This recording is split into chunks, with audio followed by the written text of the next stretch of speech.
Bonjour et bienvenue dans ces Agora Live consacrés à la mobilité d'aujourd'hui et de demain.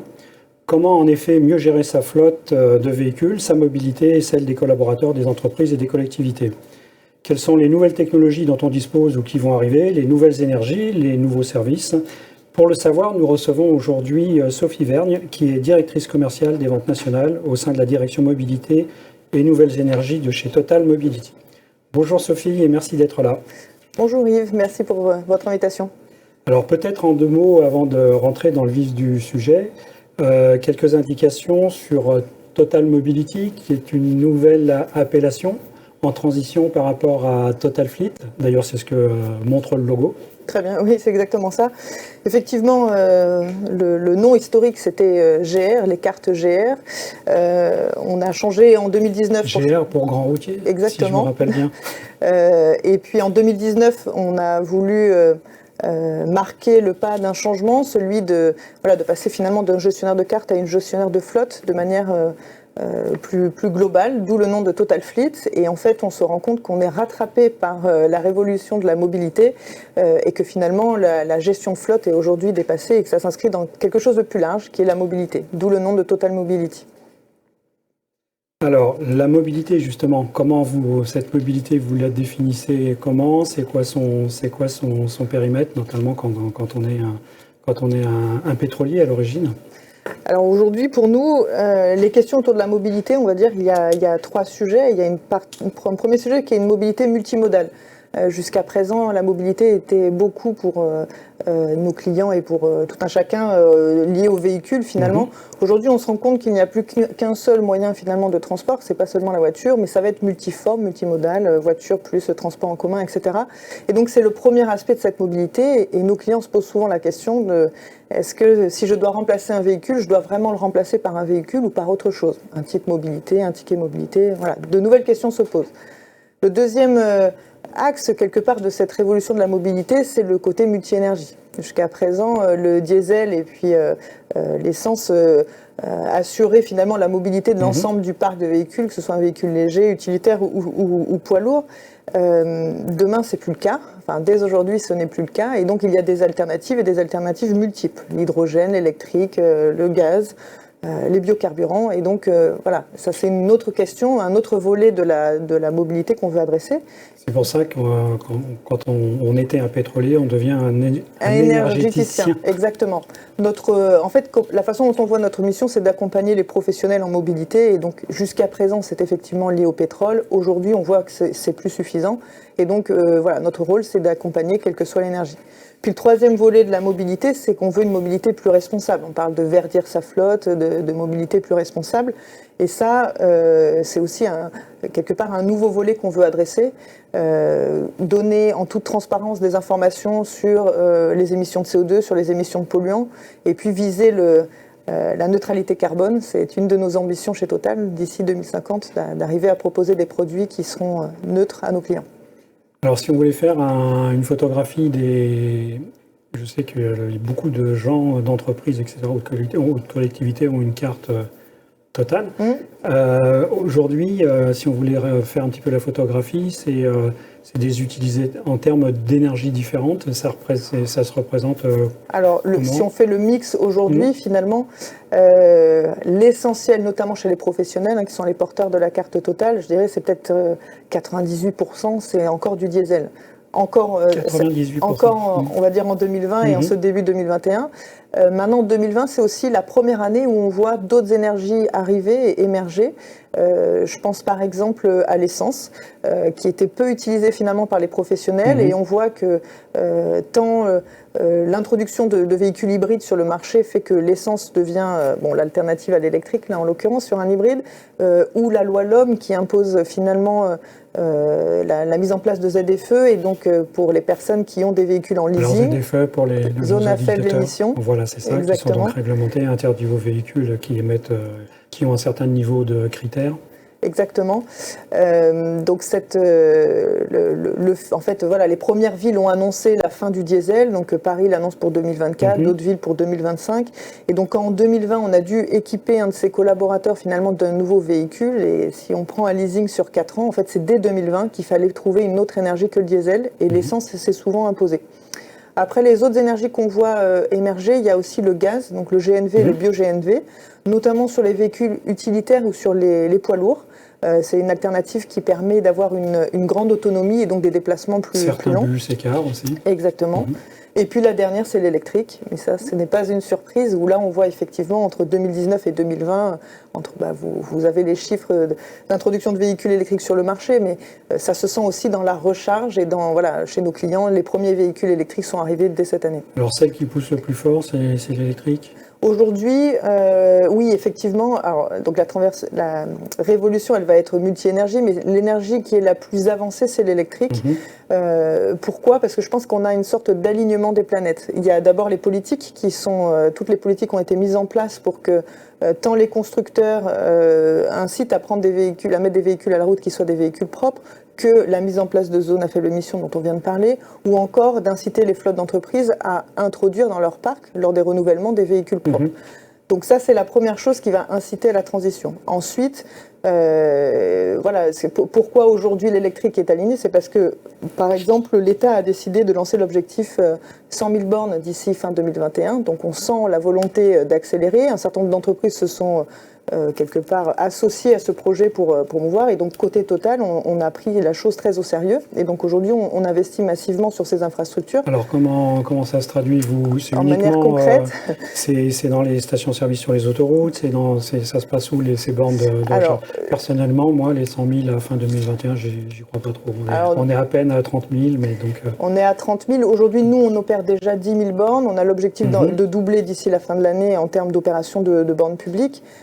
Ensuite, ce qu'on fait, c'est qu'on va accompagner la recharge en fait tout au long du parcours de l'utilisateur. En bande publique, c'est-à-dire dans les collectivités. Dans les collectivités. Bon, par exemple, comme la ville de Paris a lancé cet appel d'offres pour reprendre le réseau de bornes de recharge, et donc voilà, qui a été remporté par Total. Voilà, qui a été remporté par Total. C'est un des exemples. On l'a proposé également à Londres et à Amsterdam, et on a la vocation, en tout cas, de le faire dans d'autres villes de France.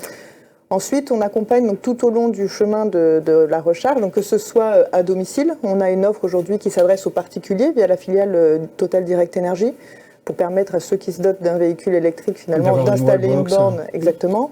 On le fait côté Total Mobility pour les salariés des entreprises qui ont une voiture de fonction ou une voiture de service.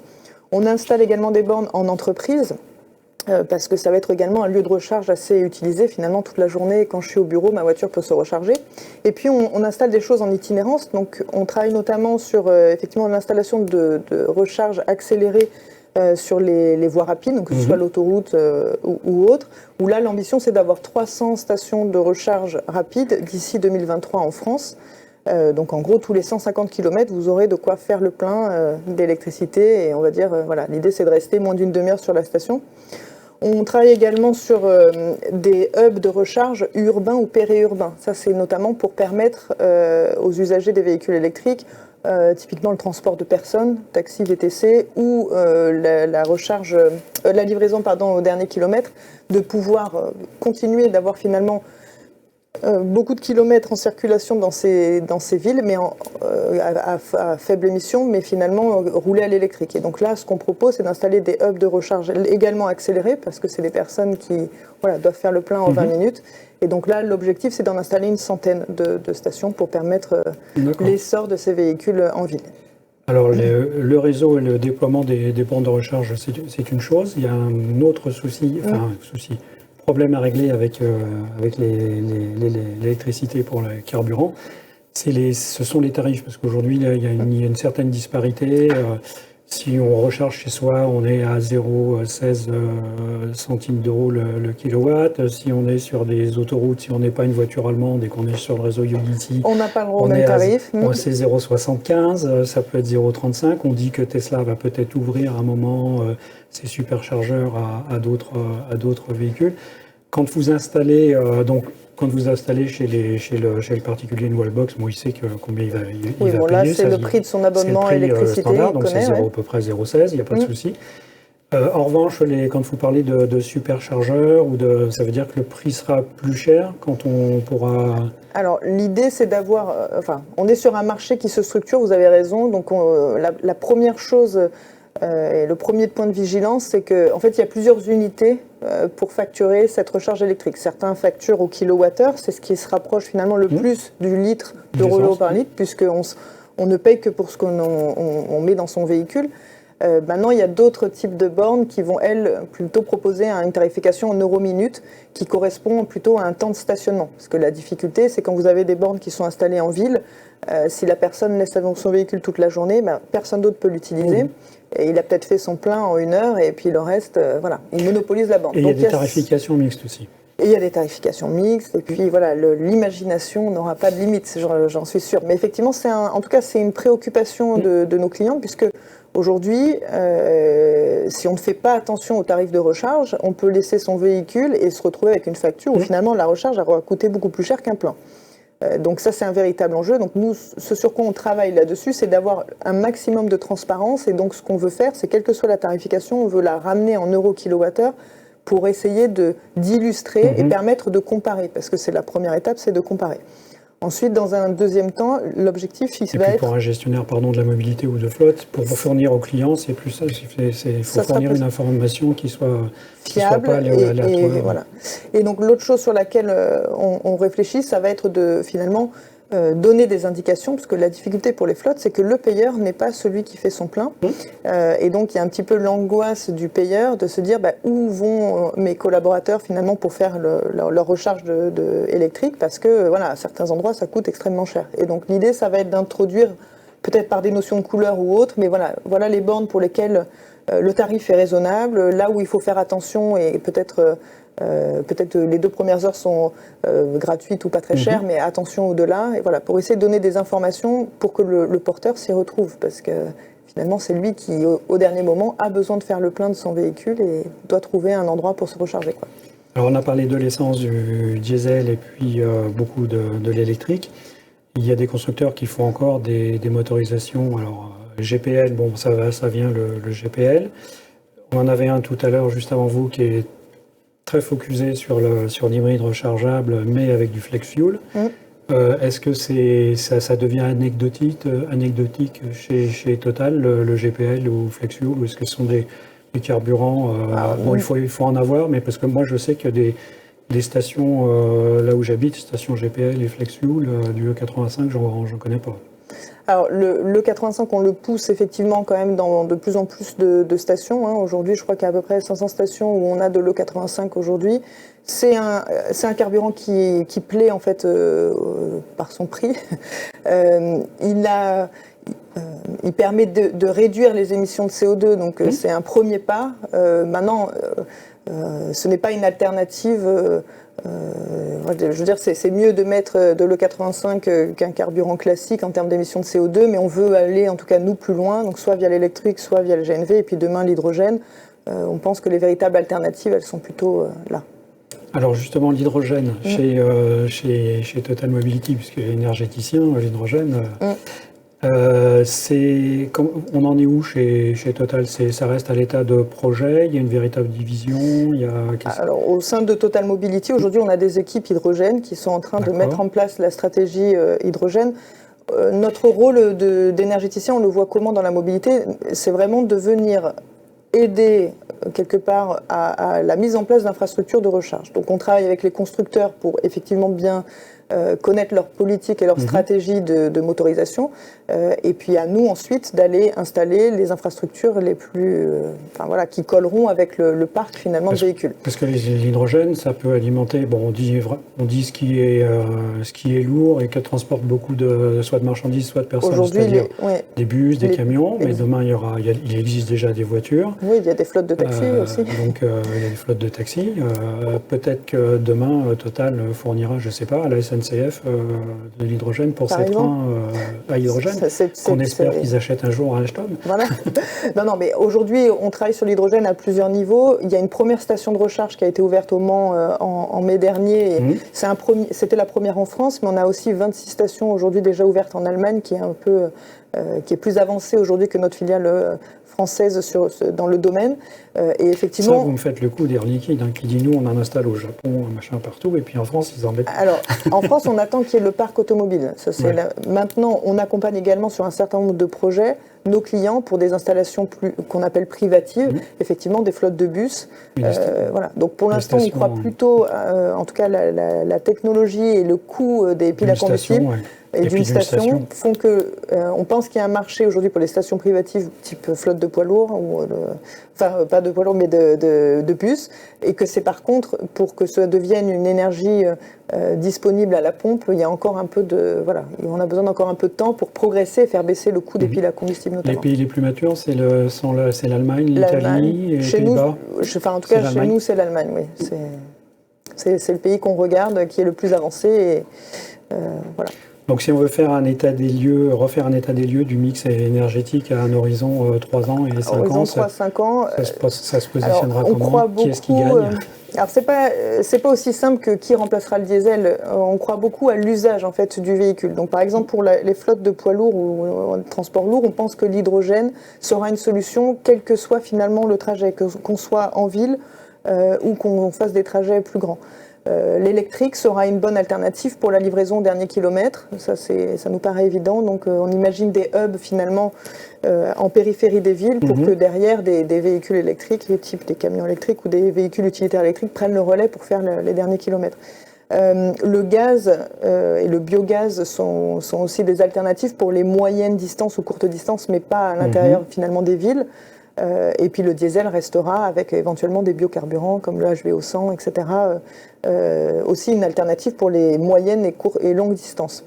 Alors ce dont vous avez parlé, c'est du diesel qui est fait, qui est d'origine bio à partir d'algues ou de choses comme ça. Voilà, d'énergie. Ouais, c'est fait à partir effectivement de matériaux renouvelables, exactement. C'est un carburant de synthèse, mais qui a une meilleure. Si on regarde la chaîne carbone ou les émissions de carbone de la production à la réutilisation, le fait de réutiliser finalement une matière existante fait que le bilan carbone est meilleur. On améliore de 50% aujourd'hui avec la production de cette énergie-là. Et sur les véhicules légers, ce qu'on voit aujourd'hui, c'est l'électrique semble être quelque part l'énergie pour toutes les distances en ville, ça va être probablement ce véhicule-là. L'hybride aura l'avantage de permettre de rouler dans les zones à faible émission, donc en ville, mais également sur des plus longues durées. Sur des plus longues distances, pardon. Et puis il restera quand même une part de diesel pour les gros rouleurs aujourd'hui qui font des parcours France entière, des équipes commerciales ou des équipes techniques qui parcourent de longues distances. Vous accordez encore une place importante au diesel pour les gros rouleurs. Vous ne les voyez pas remplacés par de l'hybride rechargeable qui recharge vraiment? Alors, de l'hybride rechargeable qui recharge vraiment, oui, en fait, on sera très heureux de pouvoir accompagner lorsque les véhicules seront prêts et sur le marché, mais on pense qu'en tout cas, dans les 3 prochaines années, il y aura encore du diesel pour couvrir ce besoin-là qui n'est pas encore aujourd'hui couvert par l'autonomie des véhicules. Alors là, ce sont les énergies. Maintenant, au niveau du métier de Total Mobility, comment il va se transformer? Comment vous allez gérer des flottes plus larges, des flottes différentes, de poids lourds, des bus, des cars, etc. Il va falloir créer de nouveaux outils. Alors, notre vocation, elle reste la même, c'est vraiment d'accompagner les professionnels en mobilité. Ça reste lié au véhicule, de toute façon. Alors, le premier enjeu, en tout cas, le premier étage, il y a quand même un enjeu qui est encore lié au véhicule. Aujourd'hui, on n'a pas encore trouvé d'alternative en disant on n'a plus besoin de véhicules et les transports en commun font tout. Donc, la première étape, il y a quand même encore des sujets autour d'accompagner nos clients dans leur réflexion sur quelle est la bonne énergie. Et là, on a un rôle de conseil. On est un peu agnostique finalement sur l'énergie qui sera retenue. Donc, on part vraiment de l'usage de nos clients pour les conseiller la meilleure énergie. Maintenant, il y a des réflexions aussi sur la mobilité. Vous avez raison, c'est ce que je disais au départ. Aujourd'hui, on est dans une position où il faut se poser la question, est-ce que si j'avais une flotte de véhicules de, 100 véhicules, est-ce que demain j'en aurais encore 100 ? C'est pas sûr. Peut-être que des véhicules en autopartage suffiraient pour un certain nombre d'usages. Peut-être qu'un ticket mobilité peut remplacer des voitures de fonction, un cadre d'une entreprise sera peut-être heureux d'avoir la possibilité soit de prendre les transports en commun, soit de prendre une voiture en autopartage quand il en a besoin.